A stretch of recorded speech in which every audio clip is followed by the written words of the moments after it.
Hello everyone. तो आज हम पढ़ने वाले हैं सर हेनरी मेन को।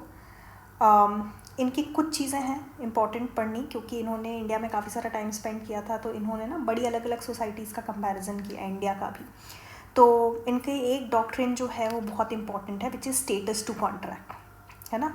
जैसे हमारी थ्योरी ऑफ फोक्सजेस्ट थी सैविग्नी की, वैसे इनकी स्टेटस टू कॉन्ट्रैक्ट है। और फिर हम थोड़ा कंपेयर करके देख लेंगे कि भाई दोनों ही हिस्टोरिकल स्कूल के हैं, है ना। दोनों ही थोड़ी सिमिलर सी बातें करते हैं, तो इनमें डिफरेंस क्या है।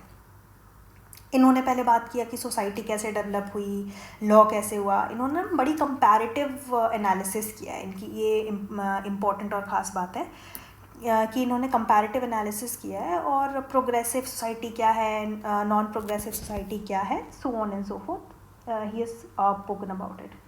ठीक है, तो सबसे पहले देखते हैं कि क्या है। देखो, सिंपल भाषा में अगर हम समझे ना, तो समझते हैं पहले स्टेटस क्या है और कॉन्ट्रैक्ट क्या है। एक बार हमें ये आ गया समझ में, तो फिर धीरे धीरे अपने आप ही चीज़ें समझ आ जाएंगी। सी, व्हेन आई से स्टेटस, ऑलराइट, स्टेटस मीन्स क्या। अगर हम आज की सीपीसी की भाषा में पढ़ें तो legal capacity, title.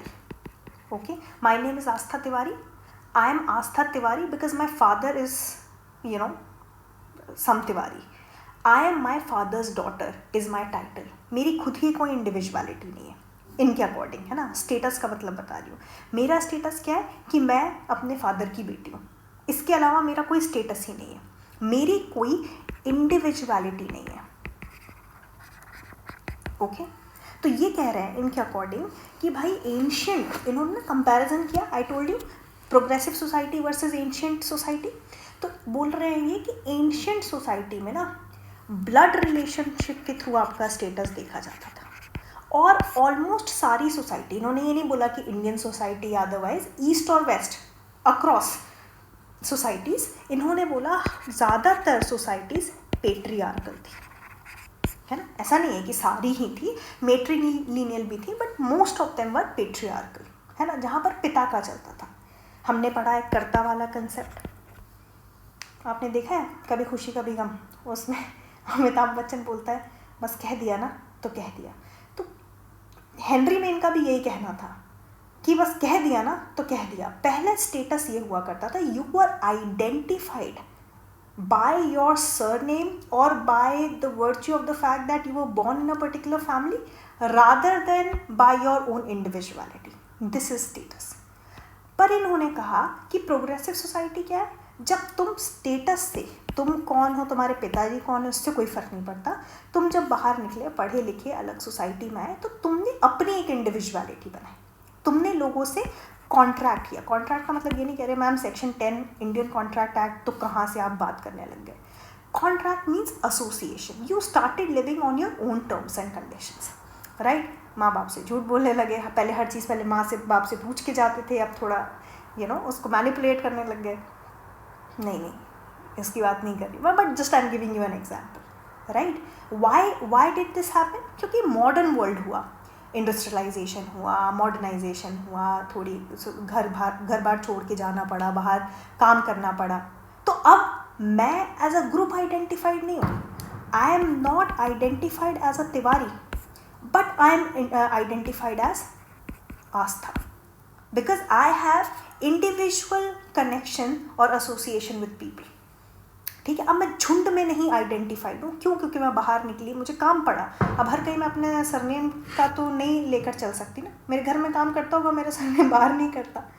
So I started making contract, और ये जो शिफ्ट हुआ ना स्टेटस टू कॉन्ट्रैक्ट से, वो एक बड़ा शिफ्ट था, और उसको हमने प्रोग्रेसिव सोसाइटी का नाम दिया। अब इसमें कुछ लूप होल्स है। लोगों ने बोला कि देखो ऐसा तो नहीं है कि स्टेटस टू कॉन्ट्रैक्ट, ये आप जो स्टूडेंट्स में देखोगे सबको ना अग्री करने से पहले ही डिसअग्री करने लगते हैं, which is also beauty of this subject, but well, तो ये अब हम धीरे धीरे करके पढ़ते हैं। इसमें और कुछ भी नहीं है, इसमें सिर्फ यही है कि इन्होंने क्या बोला।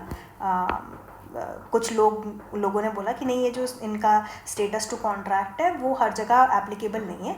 ठीक है, एक पर्टिकुलर एरिया में हो सकता है, हर कहीं नहीं है एप्लीकेबल। क्योंकि मान लो इंडिया का ही फॉर एग्जाम्पल ले लो, हमारे इंडिया में स्टेटस टू कॉन्ट्रैक्ट के बाद कॉन्ट्रैक्ट टू स्टेटस होने लग गया। क्यों, क्योंकि लोग बाहर तो आए, ठीक है, बाहर रहने भी लग गए। बट अब हर कोई बंदा तो जाके अपने ग्रीवियंसेस पर्टिकुलर इंसान के साथ नहीं बात कर सकता ना, बिकॉज इतनी बड़ी अथॉरिटी है, फैक्ट्री में काम कर रहे हो, 1000-2000 लोग हैं, अब हर जाके बॉस से अपने बात करोगे क्या? No, not really.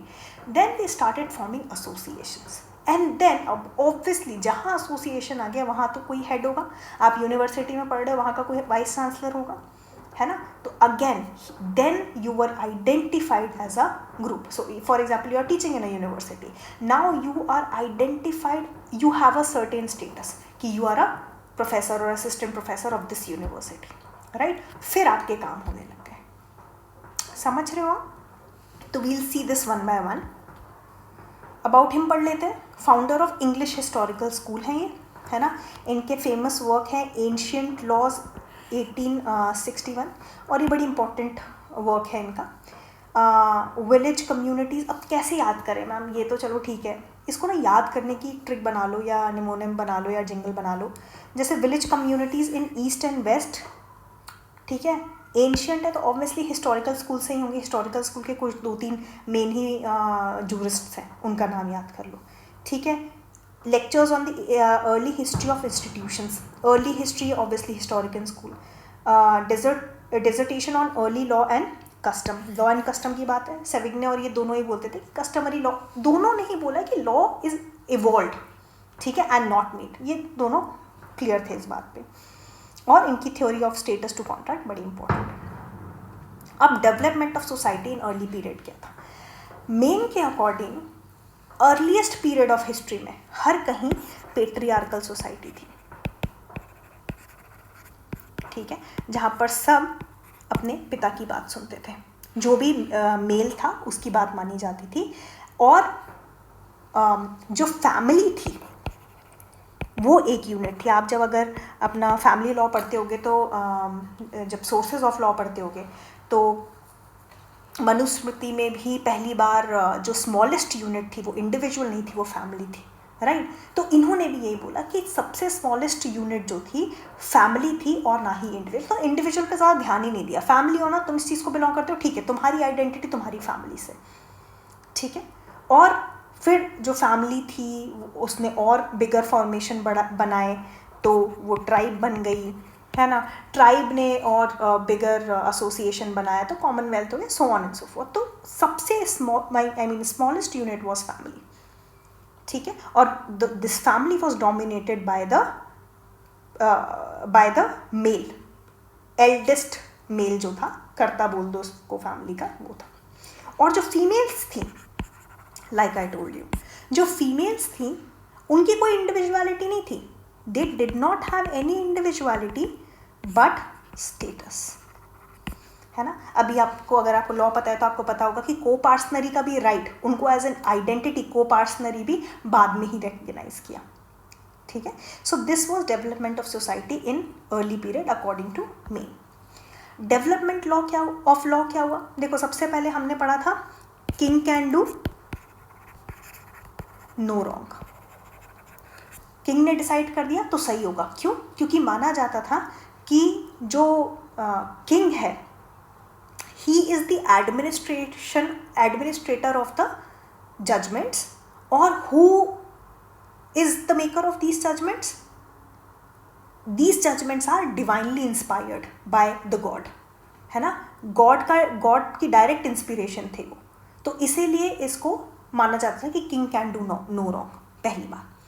फिर धीरे धीरे करके अब जब किंग आए गए, है ना, मौसम बदले, तो कस्टम्स पे रिलाई करने लग गए, क्योंकि जो किंग ने होल्ड किया, जजमेंट्स जो होल्ड करे, वो अब कस्टम्स बन गए, ठीक है.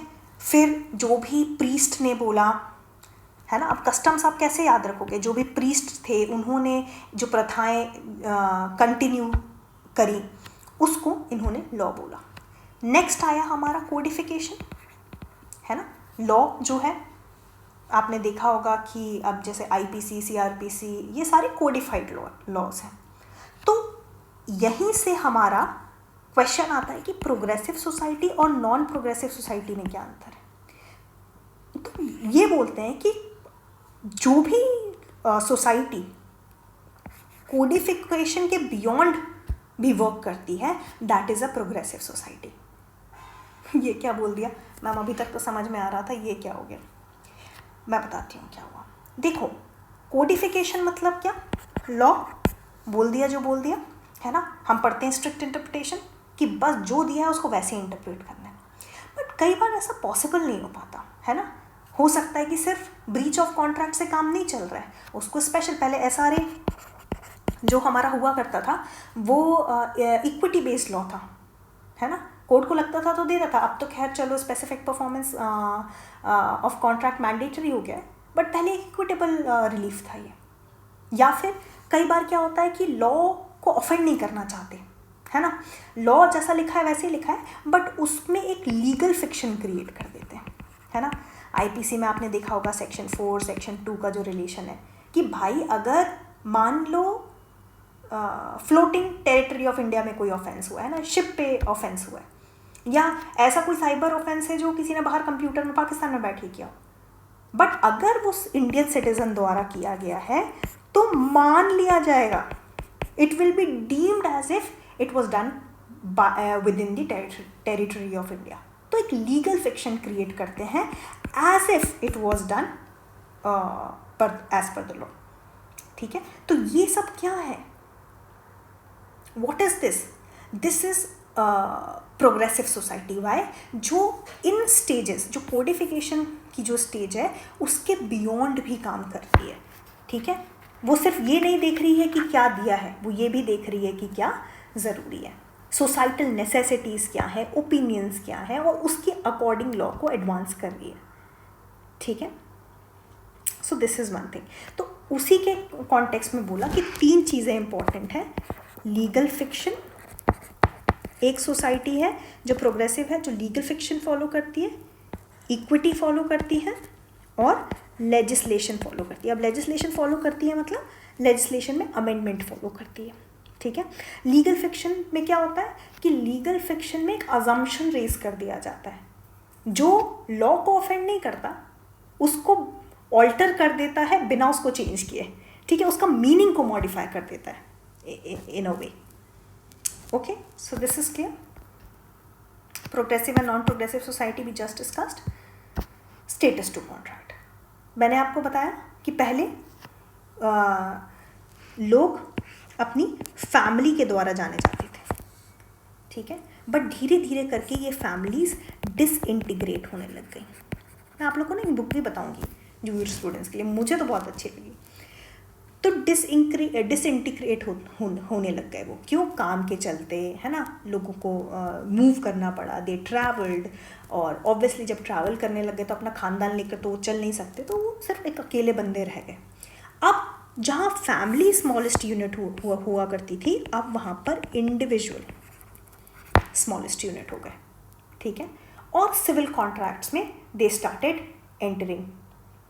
ओके, क्या करना है, कैसे करना है, तो एक मूवमेंट हुआ। तो स्टेटस टू कॉन्ट्रैक्ट का क्या मतलब है कि जो प्रोग्रेसिव सोसाइटी है, ये मेन ने बोला है कि कंक्लूड किया उन्होंने कि जो प्रोग्रेसिव सोसाइटी है उसका movement has been a movement from status to contract, ठीक है। जब आप अपने बिल से निकल के जब आप रियल वर्ल्ड फेस करोगे तब आपको लगेगा हाँ, मैं सिर्फ I can not be identified by my surname, I have to form my personal associations, there has to be some individuality, ठीक है। इनकी खास बात ये है कि थे तो ये ब्रिटिश, बट इन्होंने ना काफ़ी इंटर कंट्री कंपैरिजन्स किए, तो that makes his research more interesting, ठीक है। अब जैसे मैंने आपको बताया कि स्टेटस टू कॉन्ट्रैक्ट तो ठीक है, पर रिवर्सल भी हुआ है इसका। रिवर्सल मतलब कॉन्ट्रैक्ट टू स्टेटस भी गए हैं। कॉन्ट्रैक्ट टू स्टेटस क्यों गए कि जब भाई अर्बनाइजेशन हुआ, इंडस्ट्रियलाइजेशन हुआ, तो फिर क्या होने लग गया, कॉन्फ्लिक्ट होने लग गया, ठीक है। अब इंडिविजुअल की जो फ्रीडम थी वो कलेक्टिव ग्रुप इंटरेस्ट से सब्सटीट्यूट होने लग गए। जैसे हम सीपीसी में भी पढ़ते हैं ना, रिप्रेजेंटेटिव सूट। क्यों है रिप्रेजेंटेटिव सूट का कॉन्सेप्ट? खर्चा कम होगा, है ना। जब हम सबका एक कॉमन इंटरेस्ट है तो हम अलग अलग पैसा क्यों खर्च करें? तो इसका क्या मतलब है कि ये अराइज हुआ majorly due to economic helplessness. Okay, and then individuals started working as a group. और फिर इसी चक्कर में स्टेट का फिर से ज़्यादा कंट्रोल आ गया इंडिविजुअल लिबर्टी और फ्रीडम पे. And then from individual it again got shifted to status. जैसे आपने इंडस्ट्रियल डिस्प्यूट एक्ट 1947 देखा होगा, trade union act, factories act, है ना, इंडियन कंपनीज एक्ट, ये आपका कॉम्पिटिटिव कमीशन ऑफ इंडिया है. ठीक है, तो ये सारे क्या करते हैं, they have acquired a certain status, और इसके कारण एक स्टेटस का रिलेशनशिप आ गया है इंडिविजुअल और सोसाइटल जस्टिस में. ठीक है, अब लास्ट हम देख लेते हैं कि मेन और सविग्ने में क्या डिफरेंस है, कंपैरिजन कर लेते हैं. देखो, दोनों ही बहुत इंपॉर्टेंट थे हिस्टोरिकल स्कूल के लिए. ठीक है, they are very important personalities. और दोनों ने ही बोला they evolve a different theory. उन्होंने बोला कि भाई कस्टम्स और ट्रेडिशंस इंपॉर्टेंट है क्योंकि लॉ को शेप करने में, है ना. और दोनों ने ही जूरिस्प्रूडेंस को एक इवोल्यूशनरी एंगल से अप्रोच किया. बट दोनों में डिफरेंस था. क्या डिफरेंस था? सेविग्नी ने बोला, थ्योरी दी फोक्सचीस्ट की, याद है कि नहीं है, कल ही पढ़ा था हमने.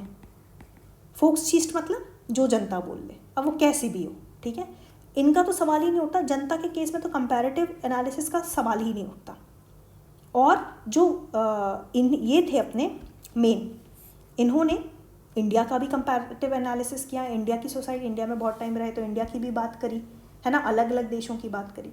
दूसरा डिफरेंस ये था कि जो सेविग्नी थे, इन्होंने सिर्फ और सिर्फ जर्मन लॉ तक ही अपनी स्टडी को कन्फाइन रखा, वही जो मैंने अभी आपको बताया. बट हेनरी मेन ने रोमन से लेकर इंग्लिश, मुस्लिम, हिंदू जूरिस्प्रूडेंस सबको कंपेयर कर डाला.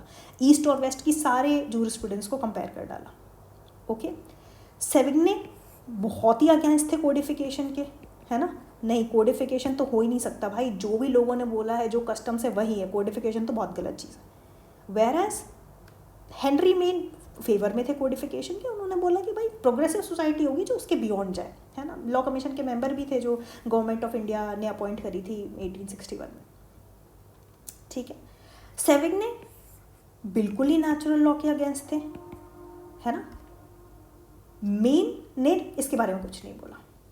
ठीक है, और ऑब्वियसली अगर आप अभी दोनों को कंपेयर करोगे अपने हिसाब से तो आपको समझ में आएगा कि मेन की थ्योरी है वो ज़्यादा एग्जॉस्टिव है, ज़्यादा सब्सटैंशियल और कॉन्क्रीट है rather than Savigny. So this was it. If you have any doubt, you can definitely write it in the comment section. And yes, enjoy jurisprudence.